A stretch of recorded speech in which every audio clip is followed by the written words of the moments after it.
is different music. Yes. Okay. Yeah, I want to I've heard it both ways.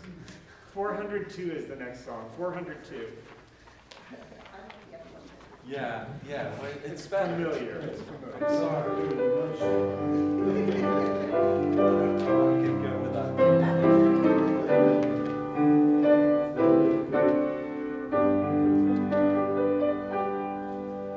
In loving kindness, Jesus came, my soul in mercy to reclaim, and from the depths of sin and shame, through grace He lifted me. From sinking sand He lifted me, with tender hand He lifted me, from shades of night to plains of light. Oh, praise His name, He lifted me. He called me long before I learned, before my sinful heart was stirred. But when I took Him at His word, for Him He lifted me.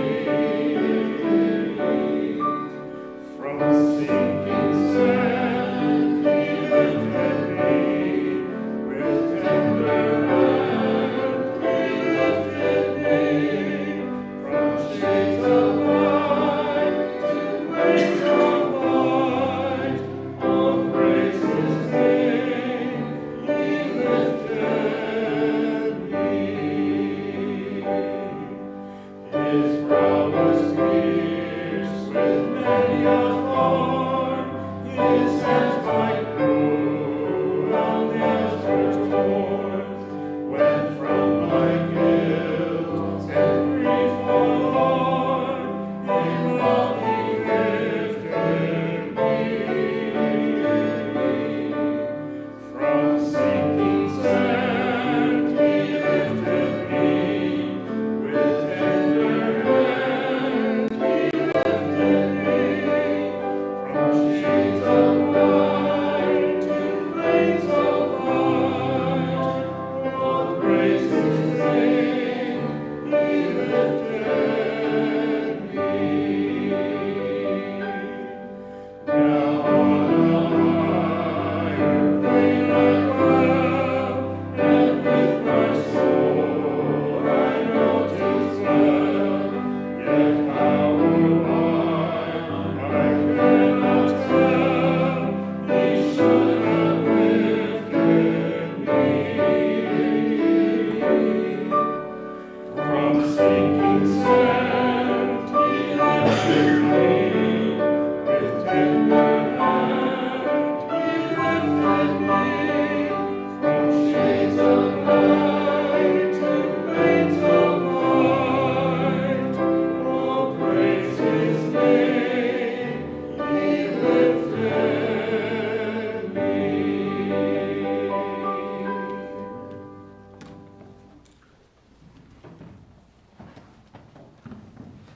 Evening. Now I'm on. All right, very good. So I chose those two songs for a very good reason. Maybe you'll figure it out as I go along. Tonight we're going to be studying about Mephibosheth. So raise your hand if you remember who Mephibosheth is. All right, very good. We got a few. All right, so I think everybody that doesn't know about him will get a lot out of it, and those who do know about him will also hopefully get some out of it. But here, let me rearrange just a little more here. I learned about that when I was teaching children's church. Oh yeah, it's just an awesome story, and it's like it's a story that shows that God was thinking about the New Testament when the Old Testament was going on. I mean, it's just like it's such a beautiful story, and it describes us and where we're at. So let's basically what we're going to. By the way, I just wanted to look at those songs that we sang. Is Alas, and did my Savior bleed? There was a line in there where it talks about for such a worm as I. And, that plugs right in, and you'll hear sort of themes of that when we talk about Mephibosheth. And also, he lifted me. I mean, that should be Mephibosheth's theme song. So, if everybody could turn to 2 Samuel chapter 4. 2 Samuel 4. And actually what we're going to do, his story it's an amazing story, but it basically, you have to pick it out of basically 2 Samuel. It's sort of like one of the many stories many narratives that weave itself through 2 Samuel. But wow, it's just amazing. So let's start just by giving a little bit of background, because we don't want to read everything, but we'll read a lot of it. So the background is that, of course, Jonathan is the son of Saul, who was the king of Israel. Okay, and Jonathan was David's best friend. Okay, so but then when Saul was disobedient to God, God had actually declared that David would take Saul's place as the king of Israel. Of course, that would put Jonathan and David at odds with one another, because basically, who's going to be the next king? It's like, which one's it going to be, the son of the current king or the one that God chose? But they were best friends, and so they had a relationship that was really, in fact, Jonathan went to bat for him several times, and it still didn't turn out well. But eventually, what happens is Saul and Jonathan were actually killed in battle with the Philistines. So they basically died together, leaving the throne empty, I guess you could say. And I mean, it's more complicated than that, but just sort of like to cut to the chase. So they're both dead. Okay. So Saul, the former king, and Jonathan, the king, or his presumed heir, I guess. So now, therefore, David begins taking will take the throne. That's very interesting. Bob and I did not decide, hey, let's both talk on David today. But anyway, it worked out that way, so it's good. So basically, we have if we go look in 2 Samuel chapter 4. There's, I guess there's one verse in there. I'm sorry, 2 Samuel chapter 4, verse 4. There's one little verse in there that kind of gives the immediate, the background of Mephibosheth and just what happened when he was small. So let me go ahead and read that. Jonathan, Saul's son, had a son. Okay, so this is the son of Jonathan. Had a son who was lame in his feet. He was 5 years old when the news about Saul and Jonathan came from Jezreel, that they had both died in battle. And his nurse took him up and fled. And it happened, as she made haste to flee, that he fell and became lame. His name was Mephibosheth. So there we go. We've started this whole narrative, that little blurb about him being 5 years old and falling and hurting his legs, so that he is unable to walk. He can't walk. Yes. He was lame, but was that before he fell, that he's already lame? I think the implication is that she dropped him, or he fell at some case So he wasn't at that lame point. at first. No, Okay, so probably. he was I assume not. It doesn't look like that. All right. So anyway, he's injured. Okay. And back there in those days, if you can't physically work, I mean, what are you going to do, right? I mean, that's basically all they had for you. So now, not only the fact that he was lame, okay, that's a tough story right there, okay? But second, he was going to be the son of the king. He was going to be, the king probably, the next in line after Saul and Jonathan, then Mephibosheth. Theoretically, that was what would happen. He would have grown to be an adult, and he to become the king and all of that. Well, it didn't happen. So on that same day that he hurt himself, he also basically fell out of the line of succession. And anyway, there's a little bit more that goes on that line of succession that we've just got way too much to cover. So we're gonna kind of skip into that. But so he's kind of in that situation. It's a pretty rough situation. It's like, theoretically the new king could come in and say, you used to be the king, you're a relative of my enemy, so we're going to just take care of all of those people. We're going to kill them all. But that doesn't happen, and what happens is amazing. So basically what we're going to do now is we're going to fast forward. We're going to put the fast forward, like in your little tape recorder. Okay, it's going to go forward about 10 years or so, something like 10 years. We don't know exactly how long. So he's probably somewhere between 15 and 20, maybe as old as 25 or something like that. I didn't actually see an actual age, but just this seems to be about right. But anyway, at this point, David is now king, and he's secure on his throne. And he basically remembers his friend Jonathan, okay? He remembers his friend Jonathan, and he remembers, so what we're going to do is we're going to start again. We're going to read 2 Samuel chapter 9. We're basically going to read the whole chapter, because it's all about Mephibosheth. So, chapter 9.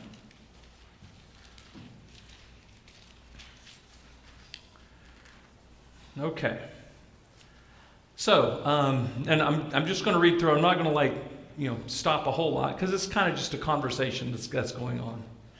Now David said, as king, he's now the king.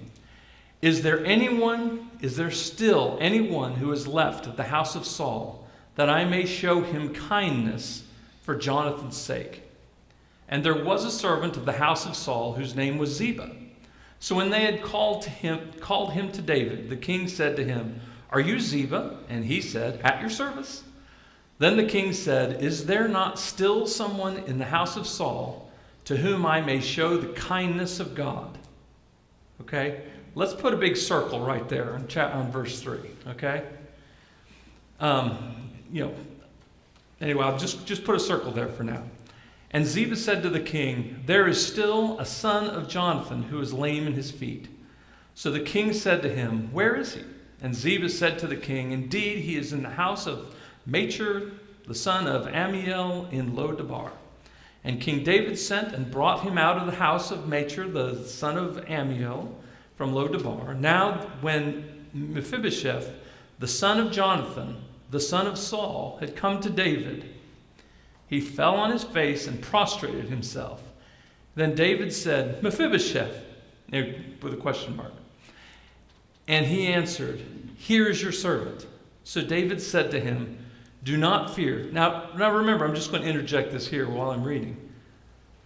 What do you think Mephibosheth is thinking at this point? I mean, well, this must be my time, I was going to be the king. I was in the line of succession, and I've been kind of waiting this whole time, there's really not much, I'm not worth very much. I'm pretty much history, I'll bet, at this point. So when he came to David, he fell on his face and prostrated himself. Then David said, "Mephibosheth," and he answered, "Here is your servant." So David said to him, "Do not fear, for I will surely show you kindness for Jonathan your father's sake, and will restore to you all the land of Saul your grandfather, and you shall eat bread at my table continually." And he bowed himself and said, "What is your servant, that you should look upon such a dead dog as I?" And the king called to Ziba, Saul's servant, and said to him, I have given to your master's son all that belonged to Saul and all to his house. You therefore, your sons and your servants, shall work the land for him, and you shall bring in the harvest, that your master's son may have food to eat. But Mephibosheth, your master's son, shall eat bread at my table always. Now Ziba had 15 sons and 20 servants. Then Ziba said to the king, "According to all that my lord the king has commanded his servant, so will your servant do." As for Mephibosheth, said the king, he shall eat at my table like one of the king's sons. Mephibosheth had a young son whose name was Micah, and all who dwelt in the house of Ziba were servants of Mephibosheth. So Mephibosheth dwelt in Jerusalem, for he continually ate at the king's table, and he was lame in both feet. It's just, I think it's cool how they tag that line in there. And by the way, he was lame in both feet. So this is just the start of the story, okay? It's an amazing start, all right? We're moving forward really good. So, but the something that's interesting here, let's see, is that that word in there. I think it's it's basically in yes, in verse 3. Is that the one I asked you to circle? Because you should know, because you've circled it. Then the king said, is there not still someone in this house of Saul to whom I may show the kindness of God? Okay. That word kindness of God, or kindness, is a Hebrew word. And the Hebrew word is, and I'm sure I'm pronouncing it wrong, is hesed, which is basically, it means, according to Strong's Concordance, it means, it's basically translated into the King James. It's translated mercy for 149 times, kindness 40 times, loving kindness 30 times, goodness 12 times. So it's basically, you're kind of getting the idea. We're talking about a mercy, a kindness, loving kindness. All those thoughts are hidden within that Hebrew word, okay? So that's what we have to have in our brain, okay? It sounds a little bit like, and it's not exactly the same as agape. Now, what's the difference between agape and hesed? First of all, they're different languages, right? Hesed is Hebrew, agape is Greek. So there's always the chance that there's not exactly a parallel between them. But they kind of intertwine a lot. I mean, they look the same, in a lot of ways. I mean, it's not a one-for-one, but it's very close. So, but anyway, the idea is that you're looking at the kindness, the mercy, the loving kindness that David is showing for Mephibosheth because of his friendship with Jonathan. As it says in verse 1, that I may show him kindness for Jonathan's sake. Okay? So this is where David's mind is when he's doing this. Okay, so in fact, if you go in the Old Testament, this word hesed is used several different times, lots of times.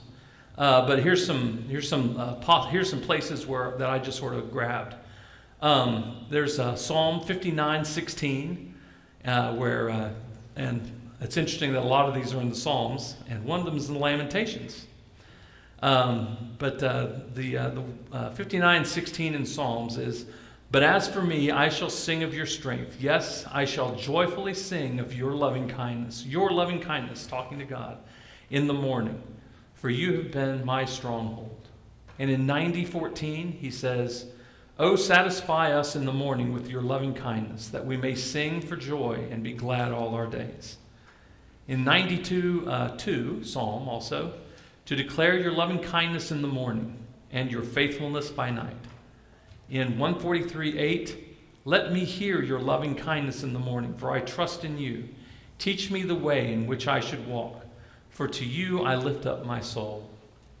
And in Lamentations 3:22-23, this one's going to be familiar.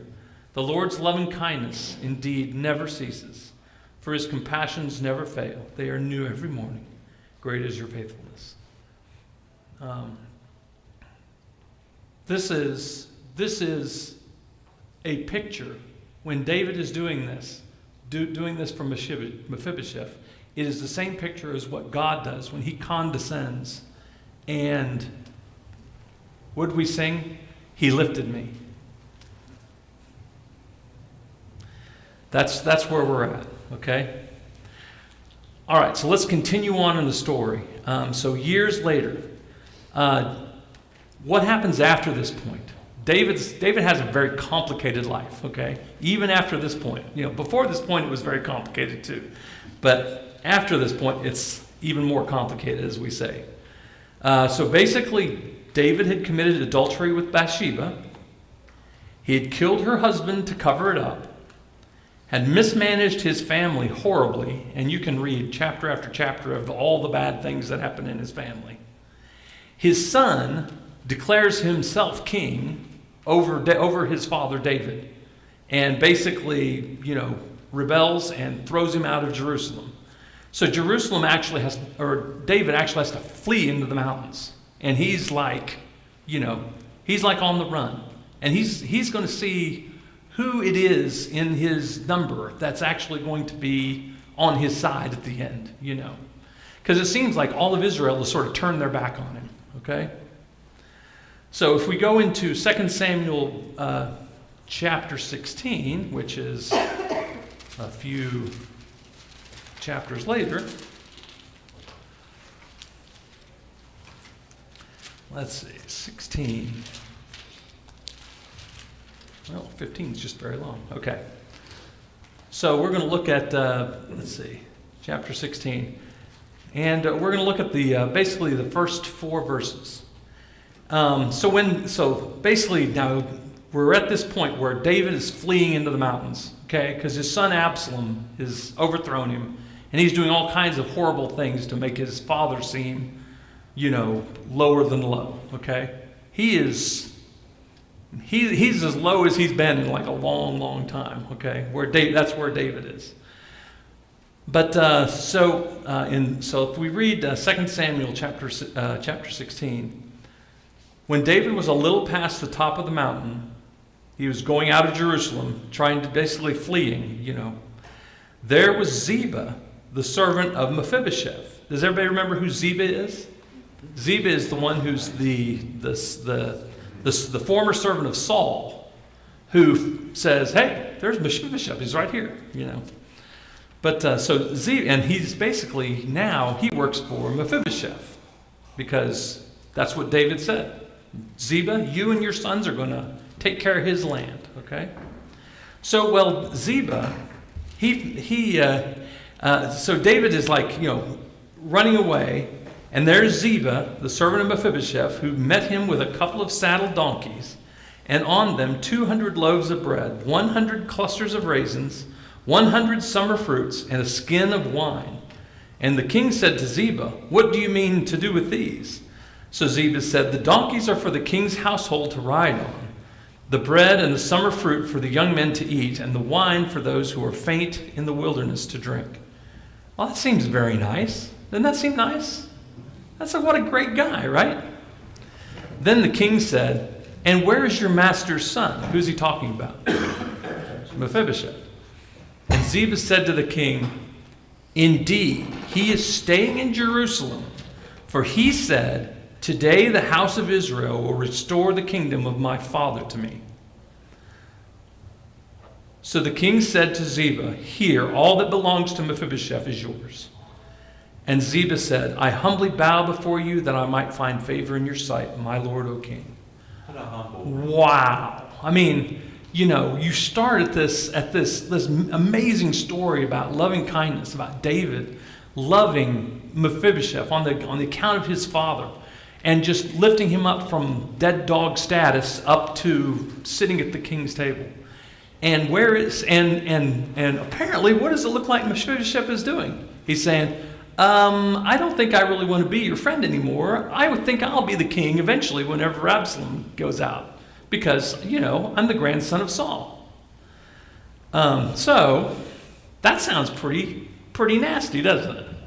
Does that sound pretty nasty? Okay. So, so basically, David, he picked up Mephibosheth as a dead dog, okay? Basically, that was his own words. And brought him to eat at the king's table. So what do you think should happen to Mephibosheth when David returns to power? And he will return to power. What do you think should happen to Mephibosheth? We're not going to have a vote to decide what happens. It's not one of those things.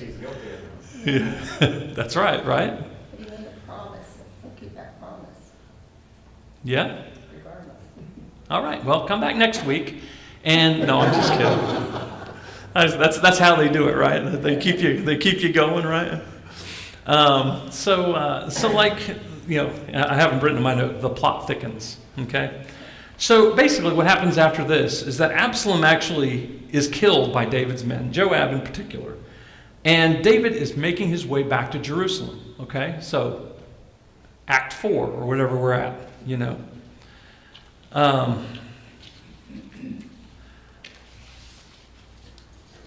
So where are we here?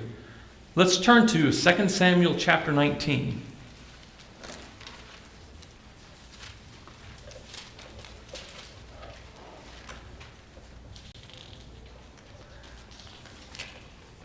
So, of course, reading through the story of what's going on in 2 Samuel is just, the way it reads, it's like a political thriller, kind of a thing. Just all the things that go on. But, so if we look in chapter 19, and we're looking at verse 24, okay? David and Mephibosheth meet. That's what it says there in my title. Oh boy, I can't wait. Now Mephibosheth, the son of Saul, came down to meet the king, and he had not cared for his feet, nor trimmed his mustache, nor washed his clothes from the day the king departed until the day he returned in peace. So it was when he had come to Jerusalem to meet the king, that the king said to him, "Why did you not go with me, Mephibosheth?" And he answered, "My lord, O king, my servant deceived me. For your servant said, I will saddle a donkey for myself, that I may ride on it and go to the king, because your servant is lame. And he has slandered your servant to my lord, the king. But my lord, the king is like the angel of God. Therefore, do what is good in your eyes. But for all my father's house were but dead men before my lord the king. Yet you set your servant among those who eat at your own table. Therefore, what right have I still to cry out any more to the king?" And the king says, "So why do I..." But the funny thing is King David seems kind of impatient with this. He says, so why do you speak any more of your matters? I have said, you and Ziba divide the land. Then Mephibosheth said to the king, "Rather, let him take it all, inasmuch as my lord the king has come back in peace to his own house." So I don't know, if you were sitting in a trial and you had to decide which one of them was the scoundrel, who would you vote for? I mean, Mephibosheth is changed, right? I mean, he understands his situation. And he's very happy that David is back, and he's kind of been done dirty by Ziba. But it's such a fascinating story. But and basically basically he just says, "I don't care about my land, the land of Saul, and all that stuff, and it's absolutely fine." But he does. So basically, he basically shows that he's not the scoundrel that Ziba made him out to be. So basically, the story almost ends here, and it's kind of interesting. We don't really know a lot of the details, but we do know one thing. In passage in chapter 21, there's a short little passage where apparently the Gibeonites who felt wronged by Saul in years past. They asked for judgment in the house of Saul. They wanted the house of Saul to pay for the bad things that Saul did. But David protects Mephibosheth and does not, because he's obviously in the house of Saul, but he lets him, he holds him back while many other people from the house of Saul are punished. So, it's obvious that David is, still holding to his arrangement with Mephibosheth. So what do we do with a story like this? I mean, it's kind of complicated. You know, there's a lot of stuff that goes on. So but the main thing, and you know, of course, it's, you know, you could say that it's a parallel, okay, between, you know, how God has treated us. You know, it's almost the same, but not quite. There's some differences, because first of all, David doesn't know exactly which one of them is the scoundrel. You know, he just has to like hope that, you know, he can judge that in fact it's Mephibosheth. Because, you know, of course, Ziba says the other thing, you know. But, you know, in God's judgment, though, he knows, you know. He knows the right judgment. But, and the reason that I even went this direction with Mephibosheth is because we were studying in Ephesians 2 in Bob's class. And we actually we went through chapter 2.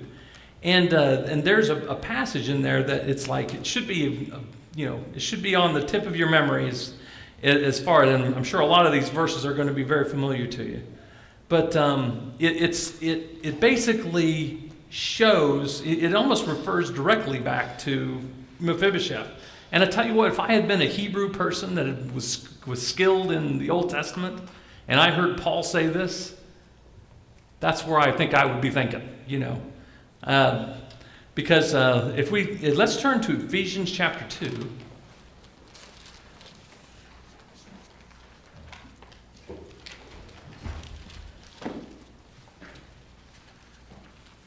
Okay, and we will start with verse 4.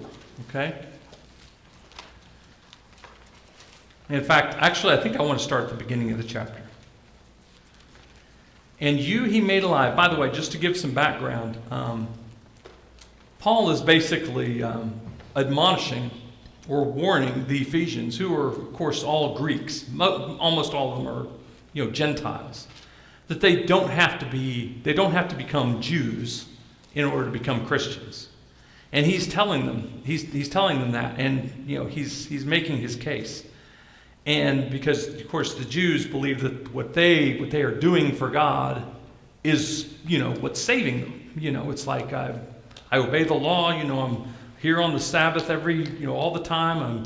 I only walk so much on all the various little laws that they have. But he's showing them that there's a different way. And so he says, and you he made alive, who were dead in trespasses and sins, in which you once walked according to the course of this world, according to the prince of the power of the air, the spirit who now works in the sons of disobedience, among whom also we once conducted ourselves in the lust of the flesh, fulfilling the desires of the flesh and of the mind, and were by nature children of wrath, just as the others. Now, is that a description of a dead dog to you? Who were dead in trespasses and sins. What were we? This is what we were before he made us alive, okay? We were dead in trespasses and sins. We were, we walked according to the course of this world, according to the prince of the power of the air, among whom we once conducted ourselves in the lust of the flesh, fulfilling the desires of the flesh and of the mind, and by nature, children of wrath, just as the others, just like everyone else, okay? And then, starting in verse 4, but God. And that's the biggest, in my mind, those are the two most amazing words in the Bible. But God. When you think about us being dead dogs, being useless, being worthless, there's nothing of ourselves that is worthwhile to God. But God, who is rich in mercy, because of his great love with which he loved us, even when we were dead, again using the word dead, in trespasses, made us alive together with Christ. By grace you have been saved, and raised us up together, and made us sit together in the heavenly places in Christ Jesus. Are you feeling the Mephibosheth connection? That in the ages to come he might show the exceeding riches of his grace in his kindness toward us in Christ Jesus. Kindness. He used the word kindness. For by grace you have been saved through faith, and that not of yourselves. Who was ourselves? Who were we? We were dead dogs. And without him, we're still dead dogs. It is the gift of God. The gift of God. Did Mephibosheth get in his condition because he, I don't know, won some great battle? Or, I don't know, maybe he could even, he couldn't even walk. He was especially in his own mind, nothing, okay? For by grace you have been saved through faith, and that not of yourselves is the gift of God, not of works, lest anyone should boast. For we are his workmanship, created in Christ Jesus for good works, which God prepared beforehand that we should walk in them. So, where do we go from here? This is it's just a picture, in the Old Testament that shows our position. Okay. Now, what can we learn from this? What can we learn from this? I guess this comparison between this Old Testament narrative and story and history versus what Paul is saying here. So I think we can learn a couple of things. First of all, we can learn what it means to show loving kindness to others, as God has shown to us. I mean, David, he had his faults, okay? At the end of the day, he was a dead dog as well, right? Yeah. He probably didn't really know it to the extent. Well, I don't know. If you read some of the Psalms, I think maybe he did know it. And of course, yeah. So, anyway. So we can learn what it means to show loving kindness to others, okay? As God has shown it to us, all right? So, when we're done here, we're going to get up, or we're going to walk out the door. We're going to, do the things we do on Sunday evening. We're going to do whatever we do on Memorial Day, the rest of the week. Find a way to show loving kindness to somebody. Not just people in the body, okay? Not just people in the body, not just people in your family. People you don't know. And I'm not saying it's some kind of feel-good, pay-it-forward kind of thing. Think of it as I had nothing, okay? What I have, I share,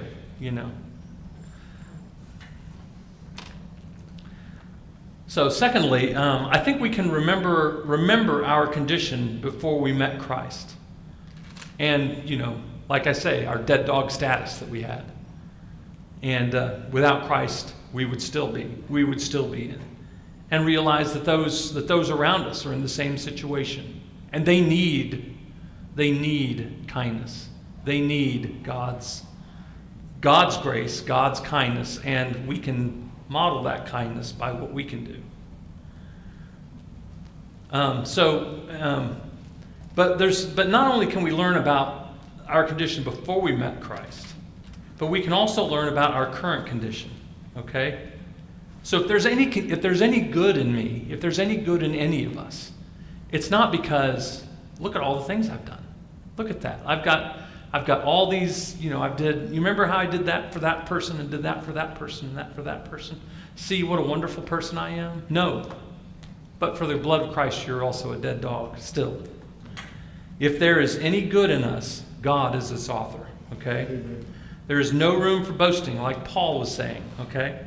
No room for boasting at all, okay? The salvation that we have is God's work. He did it.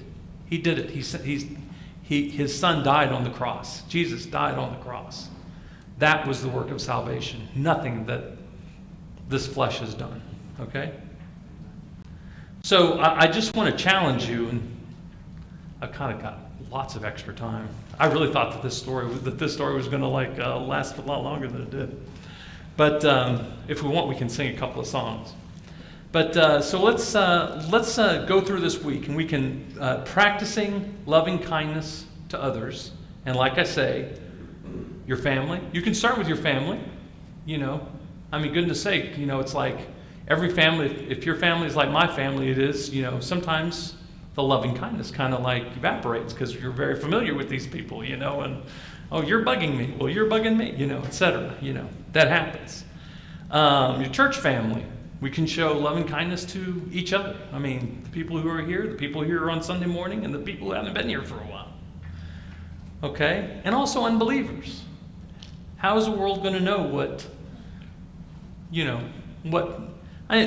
something that really it really makes me sad is whenever I hear people who are not Christians talk about how, how people who are, quote, Christians are, quote, hypocrites, like better than, they think they're better than us. They think they're better, this should nip that in the bud, okay? We're not better than them, okay?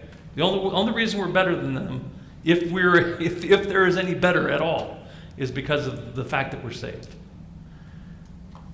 Never let that image, I mean, maybe that's just something they make up, but I think that they see a lot of that in Christians nowadays. That people are like, I don't think I'll, being very erudite and not very condescending like God is, okay? Sorry about that word.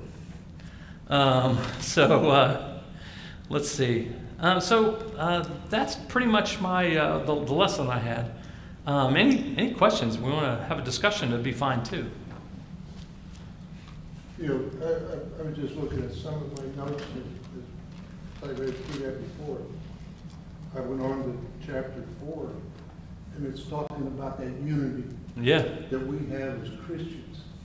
And that's what David was portraying there. It was a Christian unity. Yeah. It was a true, heartfelt love for other people, regardless of what they did to him. He still, David was a terrific man in a lot of ways. Yeah. That's true. Any other thoughts? All right. If not, we can let's sing a couple more songs. How about that? How about 422 tomorrow? 422? You want to do it, Pastor Dave? Pastor Dave, do you want to do it, or I can do it? Doesn't matter.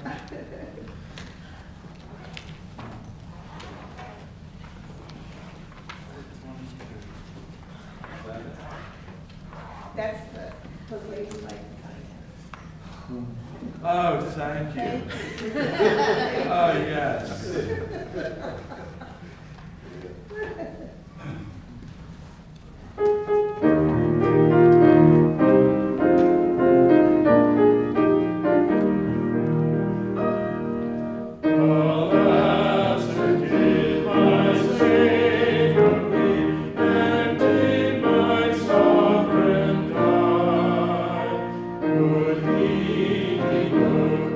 Sacred hand for sinners.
It may very well have. There some of the languages got Sure, they shifted sure over the years. changed it. And, yeah, it was like a worm, and then it was like a not so good person, and it's like a wonderful guy as I. Yeah. Well, come on, Tim, it still says sinners, so let's not go too far. It did change though. I remember reading about that it changed, and it's like after a while, it's like meaningless, you know. Well, I don't think we're there yet. Yeah, we're not Sinners, there yet. it has significance, so we haven't changed. I don't think I've ever heard it spelled in any way that paints a pretty picture of what I was. I did hear somebody once try to change Amazing Grace to change the word wretch to soul. Seemed seems a whole lot sweeter. Yeah, to just so say that soul. would be a shame. Oh, soul man that I am, who will deliver me And from what this song did body we of leave death. unsung that you wanted to sing? And if not, Is there anything else? No, I think we're good. all right. Good track. Sure. Heavenly Father, thank you so much for the wonders of your love and how you showed kindness through King David to Mephibosheth and to Jonathan's family.